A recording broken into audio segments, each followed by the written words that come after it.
Hello, good morning.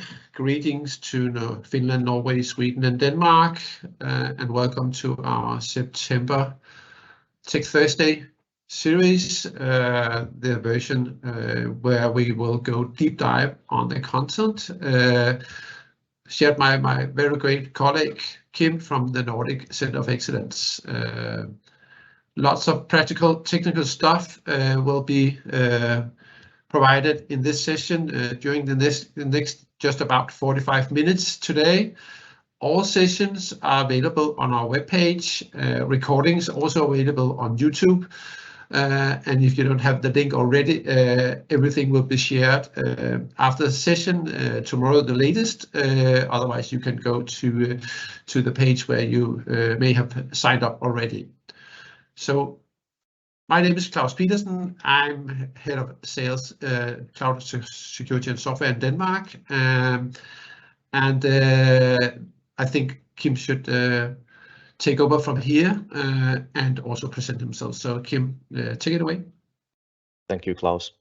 As Klaus said, my name is Kim Pettersson, and I am a cloud solutions architect in the Nordics for Tech Data, with a main focus on Azure technologies. And again, thank you for attending this month's installation of TechThursdays. Today, we are going to continue actually on the discussion we had last month, where we looked into the network level security and how to secure ourselves. And we're going to go even more narrow today. We are going to talk about secure server management, or as many of you know, we're going to talk a bit about jump boxes, but not only that. So for today's agenda, we are going to talk a bit about jump hosts themselves. What are they?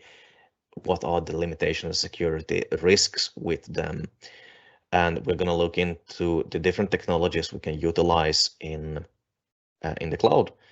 And of course, as has been mentioned in the booking for this series, we're going to talk about Bastion. So Bastion is taking a big part of this, but we are going to look into a few other technologies as well. Also, as I would call it, a last minute addition, we are actually going to talk a bit about a new development from Microsoft called Microsoft Devbox, which is a secure way for your developers to have a cloud-based workstation. So we're going to do a short bit about that. I'm going to show you a bit what that looks like and how that works. But let's kick it off. So when it comes to jump hosts, we need to first be on the same page of what we're talking about. A jump host is a server that we use to manage other servers. It can be as easily as a machine that we connect to laterally connect to any other machine.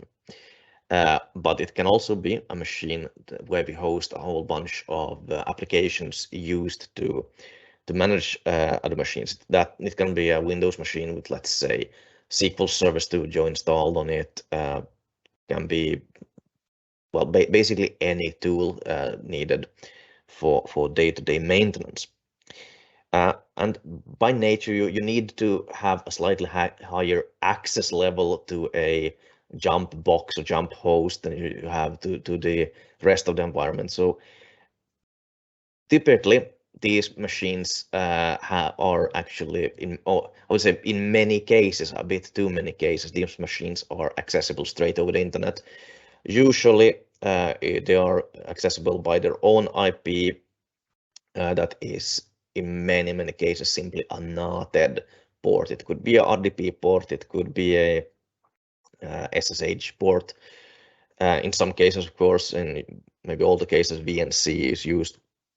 But in many cases, they are directly accessible, and this has its own issues that we are going to talk about. Well, there exist also reverse access techniques that you can utilize, like a reverse proxy technique. You just mentioned TeamViewer is one of those. And also, which is recommended, that if you are accessing something straight over the internet, consider using a VPN that greatly increases the security posture. Also, when it comes to Jumpbox, they usually have quite variable security levels, and what I mean by that is there's no definite standard on how you create a jump host or a Jumpbox. Some simply use usernames, passwords stored on the machine. Some implement MFA, but it really depends on the implementation. There's no definite standard that's being pushed. And of course, we have a whole bunch of protocols that we can use, as I mentioned there. But this also means that with a traditional jump host, we have quite a bit of inherent risks. So, as I mentioned, way too often we see simply someone who has staged up a machine, knotted a public IP to that machine, be that in Azure, be that on premises. It really doesn't matter. The issue is still the same. And for some of you, this might be quite basic knowledge, but we have to go through it. And of course, when we do these knots of an IP, that means that we are susceptible to attacks such as a brute force attack. That means simply it could be a dictionary attack where we try a whole bunch of usernames, password, like the tried and true administrator, you know, the old Microsoft password, the one with an @ and $2 and that kind of thing. And way too often those passwords are way too simple and people gain access that way. But it's not the only thing. We also do see that the protocols themselves, when we are exposing them straight over the internet, they can become a risk. As we saw a couple of years ago, I think it was almost 4 or 5 years ago now, we had a big gaping security hole in SSH. It was an old security hole that was that we found out about and thankfully patched. But we might have those holes gaping in not only protocols but implementations of protocols. So let's say we might be running a bit too old instance of a certain Linux distro, and then we maybe have some sort of hole there. We might have an application where we simply expose the management ports, which has its own issues. So just because you have a safe password, that doesn't mean that you are inherently safe. And same goes with those third-party implementations that we have seen. Even though you are running a reverse proxy installation, we have seen that there has been some security issues as well with some of these products, because you are basically at the mercy of the product vendor then. But this is just talking about the risks with the connectivity to the machine. Now, if we gain access to it, the jump host in itself, it's a pretty attractive target to attack, because I mean, we humans, we are quite comfortable in the sense that we like to take the easy way. We might, when we laterally move from a jump box, we might save logins, cache those logins, and there might be those TXT files that contains perhaps some database strings. There might be, that PFX file that you forgot on your desktop. All of those things that are meant to be used again, within the secure environment, that can be actually the key to laterally moving into or breaching your system from the jump box. And the jump box in itself, if you look at it in its placement within the network, it is meant to manage your infrastructure, in many cases your production infrastructure. So just to say, as an attack surface, it's a very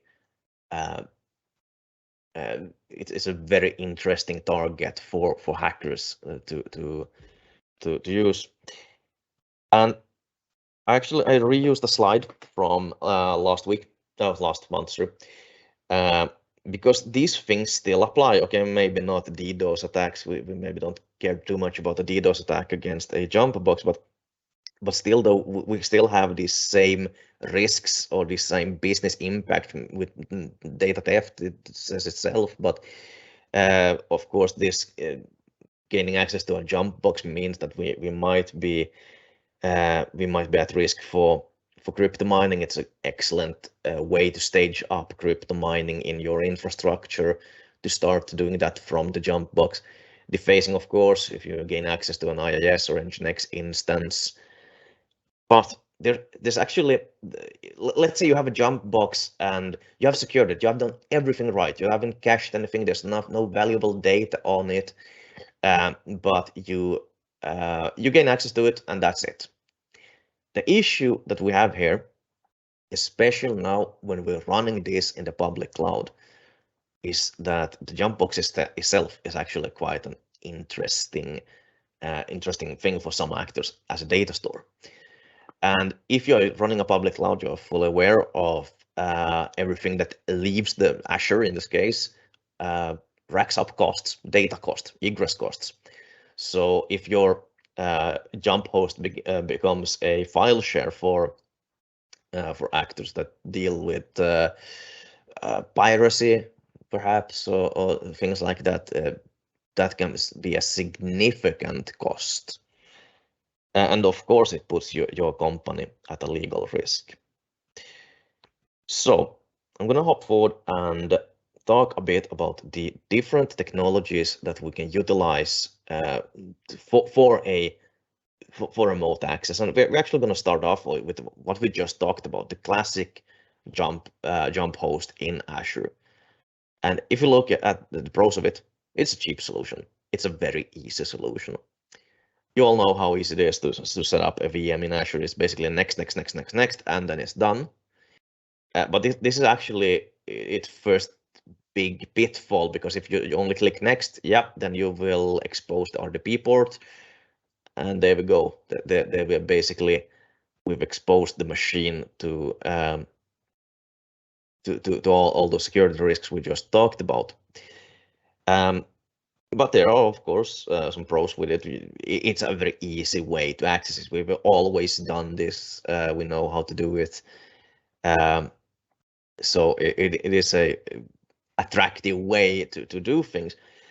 But there's a few cons, and if you start from the security perspective, of course, the protocol attack surface with RDP, SSH, etc. That's not good.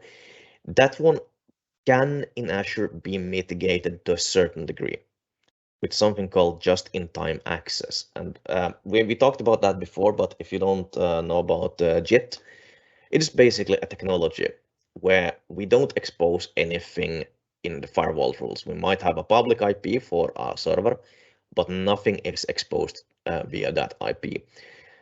We have to log in to the Azure portal and then request a JIT session. And what happens then is that JIT will open based on the rules that you have set up.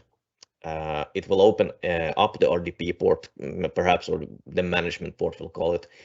It might be opened just from a certain IP, public IP, from a IP range, or simply from all over the world, but for a limited amount of time. So this is absolutely better than nothing, but it still requires you to set up JIT, and it can be quite easy to forget doing that when you need to stage up a server quickly. It's also, we do have quite limited access controls to the server.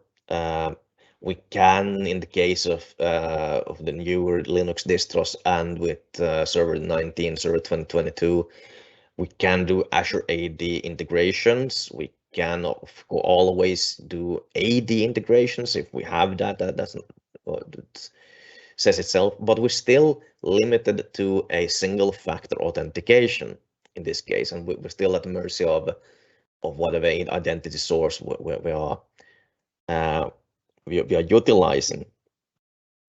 So, and it's also in the case if you don't add any RDS solution on top of the server, this is a single user environment. It's one user per server, which might be fine for smaller installations, but of course, and since it's a server, the server will need its management. So if we look at another way how we can tackle this, where we still have the need. So now we're talking about a use case where we have the need for a jump host in some sense, for the reason being that we might need to have a certain set of tools on it. It's in this case we're not only utilizing it to hop forward into the other machines. So then a really interesting proposal would be the AVD host. So AVD is Azure Virtual Desktop. It's right now roughly 3-year-old technology based on RDS, but it is utilizing Windows 10, Windows 11 virtual machines that can be enabled in multi-user mode, which is of course very interesting. If you're wondering about that technology, it's basically a further development of Windows 10, Windows 11 Enterprise. That is an Azure-only product. So the good thing about this is a fairly easy setup. There's a few more steps compared to setting up a classical VM, but it's absolutely not rocket science. And what you get with this is a whole bunch of security benefits. So first of all, we don't have any public IPs. This is a reverse proxy solution. So that means that we are utilizing we are utilizing a public gateway from Microsoft, but the machine itself will be connecting through its own private IP. We will be utilizing modern authentication with this. This means that we have the possibility for MFA, we have possibility for conditional access, which greatly enhances the security level. But if you look at it, then from the cons, we still have it's still a virtual machine we need to manage. So if we're only using this for lateral movement, this might not in every case be the best solution.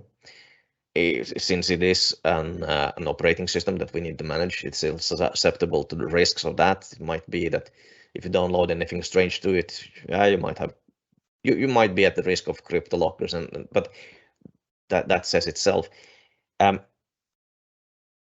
But as I mentioned, it is a very cheap solution that comes from it's a server that lacks an operating system.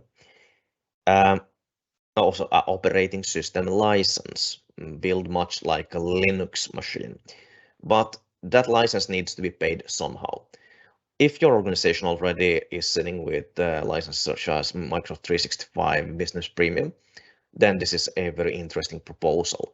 However, if you are at a lowest SKU or simply don't have those, you can still utilize this at a per user billing.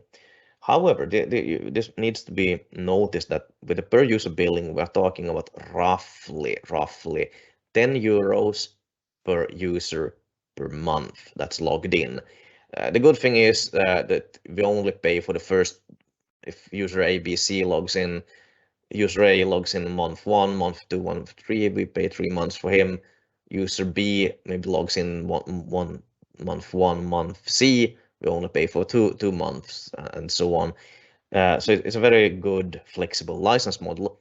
But if you have a whole bunch of unlicensed individual that you are running at a per user licensing, it might be worth looking into. If you're only using this for lateral movement, it might be worth looking into the next thing that we're going to talk about today, which is, of course, Azure Bastion. So first of all, we need to understand what it actually is and what it isn't. So Azure Bastion is a it's a gateway. It's RDP or a SSH gateway, meaning that you connect through it via HTML5 with the browser. So that means you have to log in via the Azure portal to access it. And from there, it accesses via private network those resources you have, be that Azure VMs. You can also, let's say you have a VPN or an express route down to your on-premises. You have the possibility to also access those resources via Azure securely. But it needs to be noted that this is only a gateway. You don't get a desktop. You don't get a any VM to manage. So in that sense, it's very secure since you don't own the risk of the underlying infrastructure. That's up to Microsoft. And if you look at from a security level, so of course you need to log in to the portal, which means that your conditional access, your MFA applies, and you can also set a next level to it, that you can set the basic rights, who has the rights to use the solution. I need to be clear here, this is not where we set who can access what. It is only who can access resources via Bastion. Then when it comes to login, you need your username and password, or could be your private public key pair, things like that. But you have the possibility to select who can use it. There's also another thing, and you see there that you have the SSH RDP via a tunnel, and here you might be thinking SSH RDP. Wait, are we publishing port 3389 to Bastion instead? Isn't that an issue? Well, no, we're never doing that. You can't access Bastion straight over the internet. You have the possibility, and sadly I can't show it because of limitations on my computer. You have the possibility with Azure CLI to open up a private tunnel and utilize your own clients, be that an SSH client, an RDP client, that will connect to a tunnel via port 443 to Azure Bastion, which then itself will connect to whatever virtual machine or environment you're connecting to. So, and here it needs to be understood that since we're using the AZ CLI, we still have the same security level as we would have on the portal, meaning that we have MFA conditional access that will still apply. Another con, and we will see that in detail in just a bit when we talk about pricing, is that this solution is more expensive than a AVD solution. So I'm going to be absolutely upfront with this. Bastion is not the right answer for every single environment. But when security is absolutely paramount, Bastion is definitely a product you should look into, especially when you have that private environment up in Azure. So if you look a bit more in detail, we have Bastion comes in two SKUs. So we have the first SKU, which is called Basic, where we have the possibility to connect to machines via their native ports. That's 22 and 3389. We also have the possibility to utilize a key vault and for storing private keys and passwords, should be noticed. So just what a key vault is, it's a secure store to securing secrets, and a secret that can be a password in plain text. It can be a connection string. It can be certificates, for instance, for use in different web applications. But we have full possibility to always use a key vault, and a key vault is extremely cheap in these use cases. Then we also have the standard SKU. What we gain here is the possibility for scaling. So we have two instances in Basic. In the standard, we have the possibility of up to 50 parallel instances of this. We also have the possibility to address certain services, like if we have rewritten SSH to port, what should we call it, 2022 instead. We have the possibility to address that port from Bastion. And here is also where we gain that possibility to use our own clients with the AZ CLI. We also gain a few other things that I will show you in a bit in the demo. But yeah, I'm gonna show a bit about Bastion now in the portal, but we're actually gonna start off with in the pricing calculator and look a bit at what it actually costs. So I've set it now to euros, and the Bastion itself, as I mentioned, it is a fairly pricey affair, basically coming in at almost 140 euros a month, with the standard SKU almost double that, where you have the possibility then to add those scale units. But in itself, it's a very easy pricing model there, basically two prices. It's a set price built on the hours. So if you only need Bastion for, say, a certain amount of hours, perhaps a work week, yeah, that's what you pay for it. But of course, then you have to make sure you probably commission and decommission it yourself. If you look at a jump host, and I've used a really simple machine, 2 cores, 4 gigs of RAM in a B2S. Now a B2S, and a quick note about that VM series, that's a burstable machine, meaning that yes, we do have 2 CPUs, 4 gigs of RAM, but we don't have access to 100% of the CPU time all of the time. Those machines might throttle or will throttle after a certain time. It has the right to constantly run at roughly 40% of its CPU capacity, but if it's running under 40%, then it will build up internal credits that can be utilized over 24 hours. So it can burst up to 100% for a few hours a day. And of course, for management access that happens a couple of times a week, this is an excellent machine. But I want to really underline, even though this might seem like a fairly cheap machine license and all, this is still it's still a fairly limited machine, and if you're doing multiple users, maybe tens of users, this will quickly choke up, and especially when we look at the AVD. So in the AVD, we're using the same machine. Oh yeah, of course we need to pay for an IP. So the total cost for a single user jump host, it comes in at roughly 50 euros. The AVD jump host, so since it's lacking the license, it comes in a bit cheaper. It also doesn't need that IP. It comes in a bit above 40 euros, and it can handle multiple users. So in theory, yeah, you can be perhaps two or maximum 3 users, but depending on what you do in this machine. But as I said, it's don't be tempted to reuse this jump host for something it's not intended for. If you're going to use it as an RDS farm, stage up a proper RDS farm with proper with a proper instance, such as a DSV5 series with so yeah. So that's a bit about the pricing level of these different solutions. So if you look into how we can utilize Bastion, we can install it in 2 ways. So let's say we have a completely new environment in Azure. We don't have any networks. We can actually, in the network creation process, so let me just rush through that. Let's use this TechThursday resource group, and we'll simply call this Bastion VNet.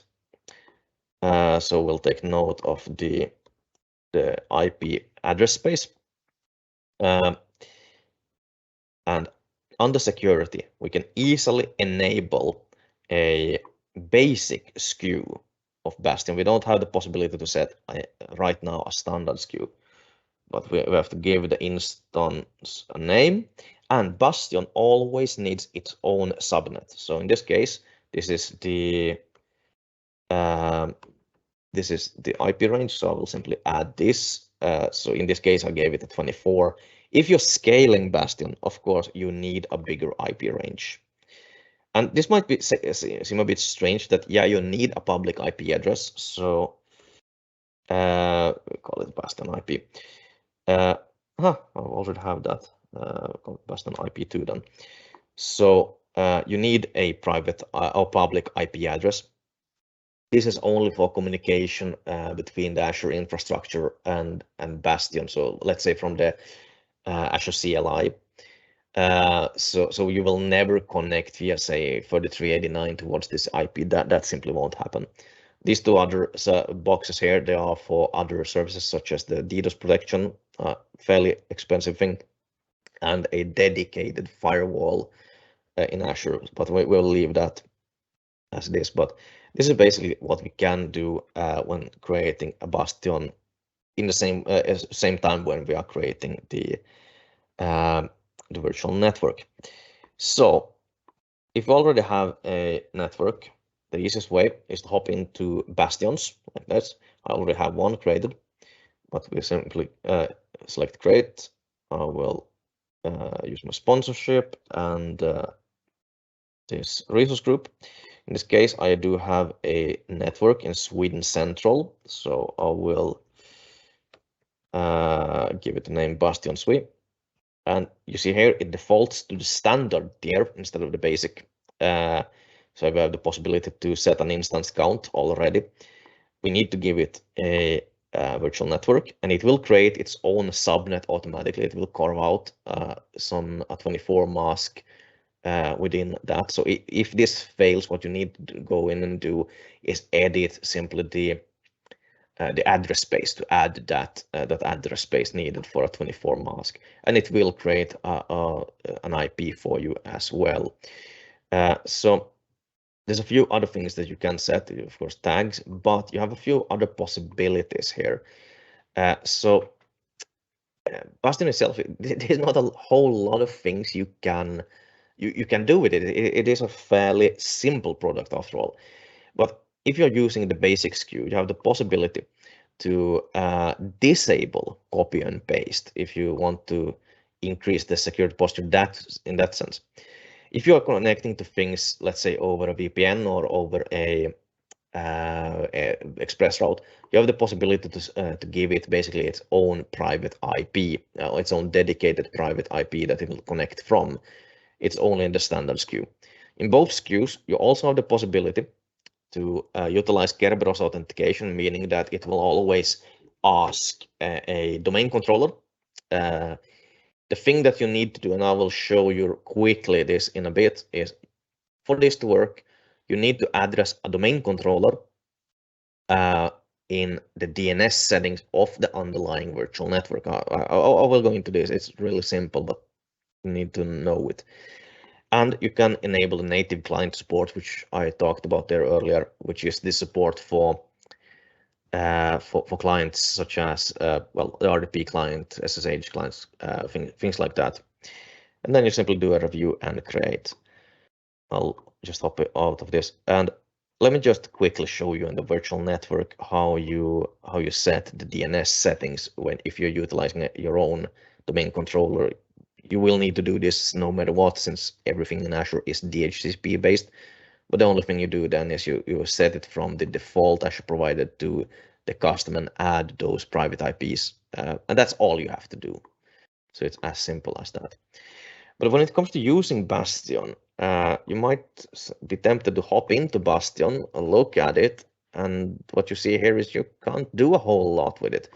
The only thing you can do is you can enable some you can manage the things that we saw here. If you can upgrade it to the standard SKU, you can never downgrade it. That needs to be said, but you cannot upgrade it and enable Kerberos and all that.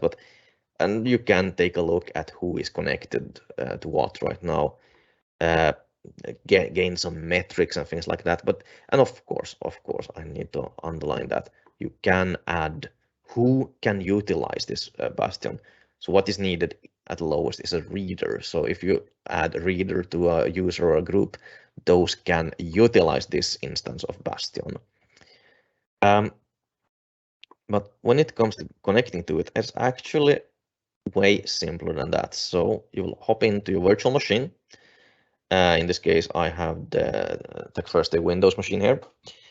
And if we hop into it, you'll see you have a few different options. You might know this already, but what these two do, like the RDP, it will download an RDP file pointing to the public IP address. And as you see, I don't have a public IP address, so this won't do much. Same with SSH, it will download an SSH config file. But if I hop into Bastion, I have the possibility to simply use my username. If I were to have, since this is a Windows machine, I can't use private keys, of course, but I can store the password in plain text in a key vault. So what I do is I simply select the key vault and I select the secret, which contains my password. And I need to have access rights. Now I'm trying to hop into my colleague's key vault. He has not given me access, so of course I won't get I won't see anything there. But I'll simply select in the list my password, just what or an alias for my password, and then click connect. In this case, I will use a plain text password. So just give me a second. I will copy it from my password manager like that, and click connect. And what happens now is it opens an in-browser session towards my VM. You have the possibility to do utilize the machine's own clipboard here. Let's say you want to paste in a text with a script or things like that, but otherwise it is a browser-based RDP session. Same goes if we, let's say I want to sign out from here. So then it will detect that. I can close the tab. So let's say I have a Linux virtual machine. I have the same possibility. Now we see it's the same thing. I can connect via Bastion. And I can, we have a few other things. I can upload per session my private key. So I have a private key file. And if I have a passphrase within that, I can add that.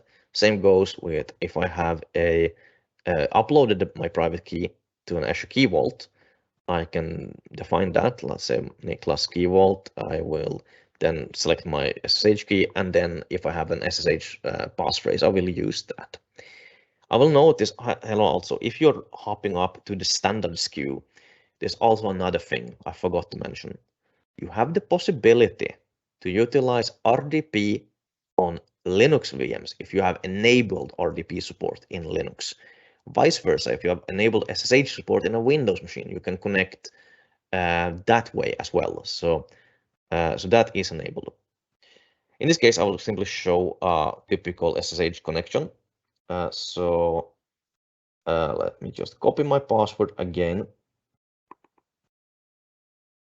and paste it like that and connect. And what we should get, yeah, I have had some issues with this machine. It's a fairly unstable machine. It's always the you know, the demo gremlins that are messing with us.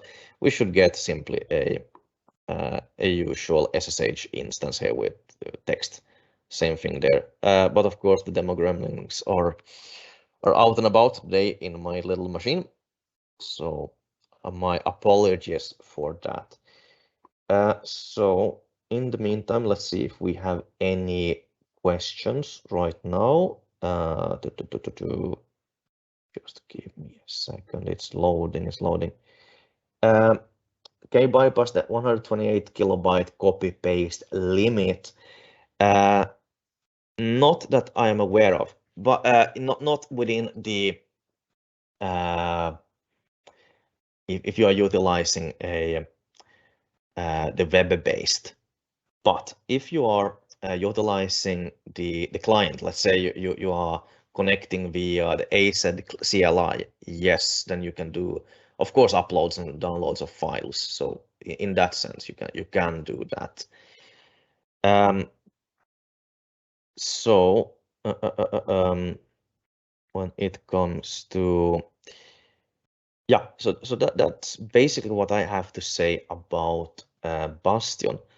And I'm actually gonna further and talk a little bit about another technology here for last minute web, which is the Microsoft Devbox. So this is a new thing aimed at the developers.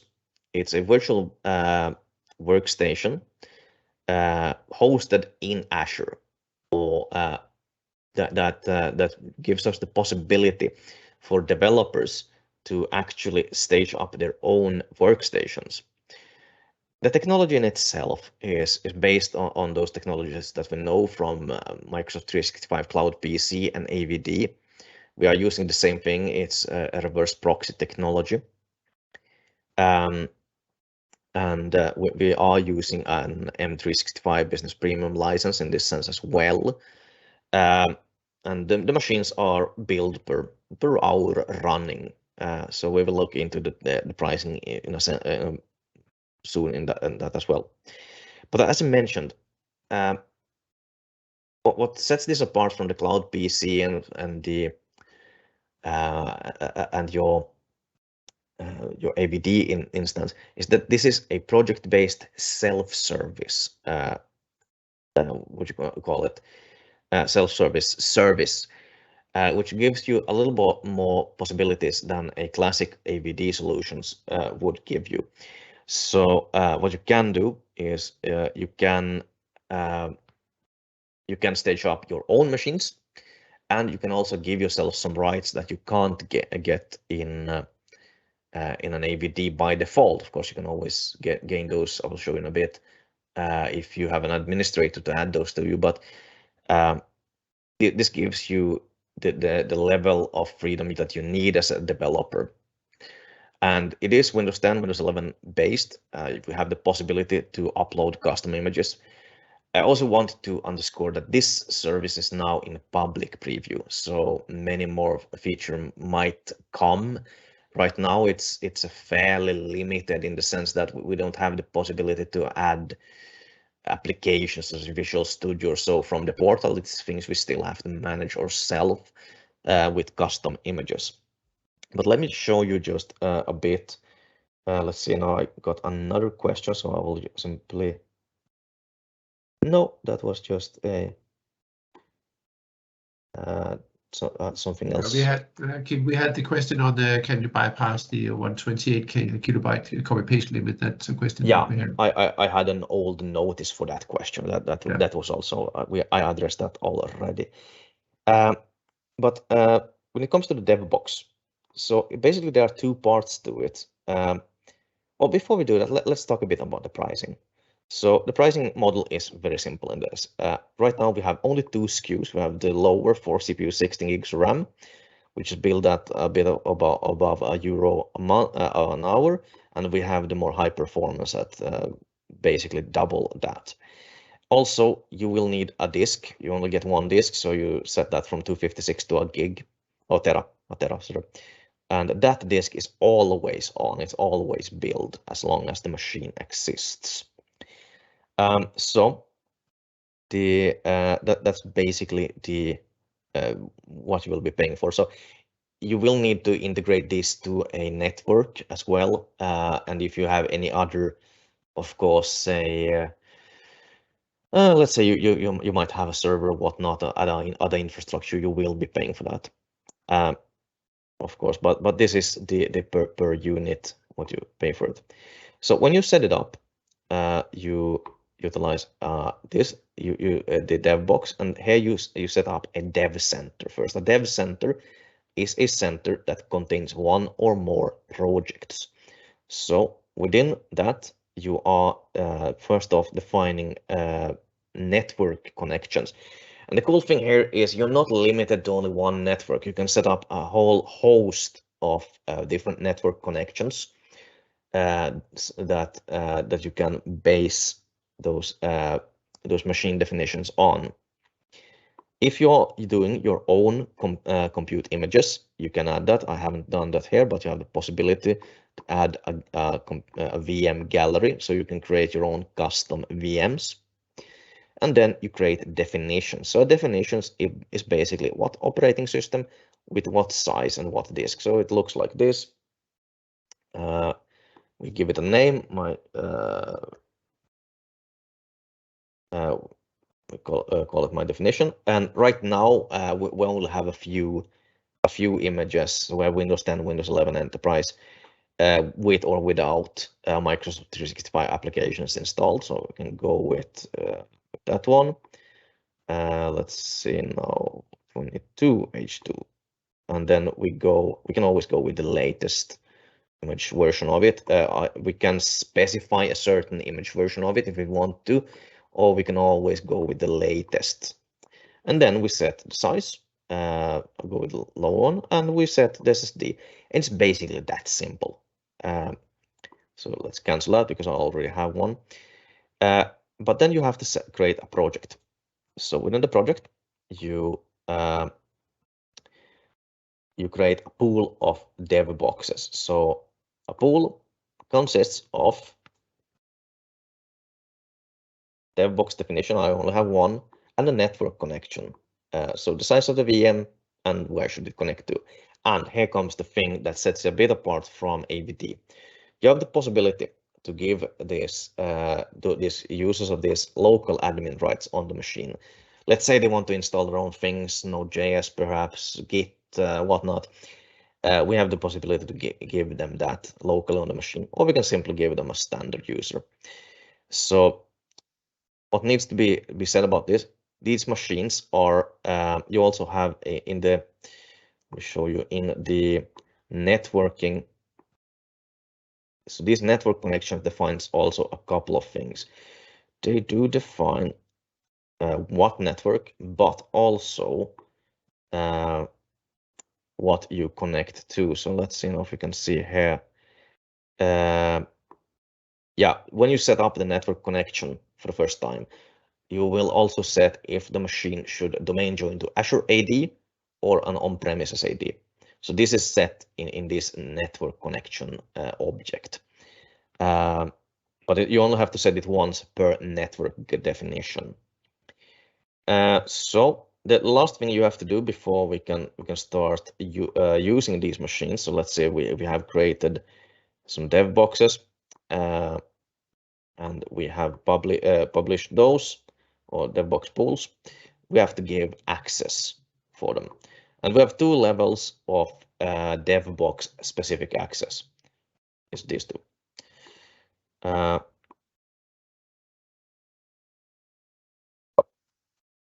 It is the user, and the users always have rights to add his own or her own machines and access to them. And the project admin does have access within the project to, for instance, build pools and things like that. But it's just like any other RBAC role, you simply add those. And then when it comes to actually accessing and working with these, we don't even have to mess around with Azure. We have our own portal called devbox.microsoft.com. So I should be logged in. Yeah, I am. And I have two ways. I have two machines now that I've staged up for this. So to create a machine, I simply do this. I call it my machine. And here you see I only have one pool. If I were to have several pools, I could select another, maybe a larger one or to another network, but I only have one, so I will default to the 4 CPU, 16 gigs of RAM, 256 gigs of storage. And then I click create, and it takes up to 90 minutes because it also needs to enroll with Intune and all those things. So if I want to connect to it, I have two ways of doing it. I can connect only in the browser, much like we saw with Bastion. I can also utilize the, we can call it the reverse the Microsoft handled reverse proxy, like this. If I don't have the client for that, I will simply have to download it, but I do have it. So what will happen now, I think it will open on my other screen. I will just drag it into the screen. So what will happen now, I will get first asked for a modern authentication screen, of course, but then I will get a Kerberos-like password prompt. So I simply click helps to write the correct password, and then I get this sort of Now this is a machine that I already. Let me open up the other machine instead. I think this one is actually. This one is completely set up already.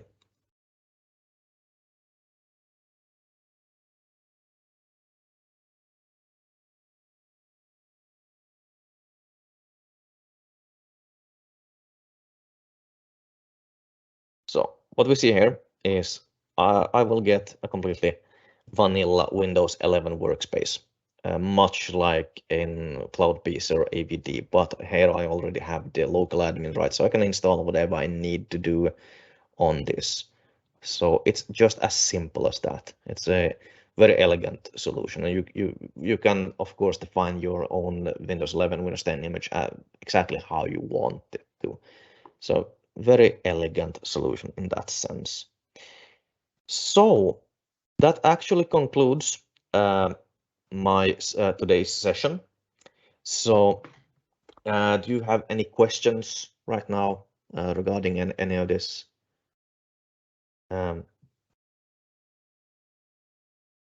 Otherwise, I will simply say thank you for attending today's session, and you can always view this.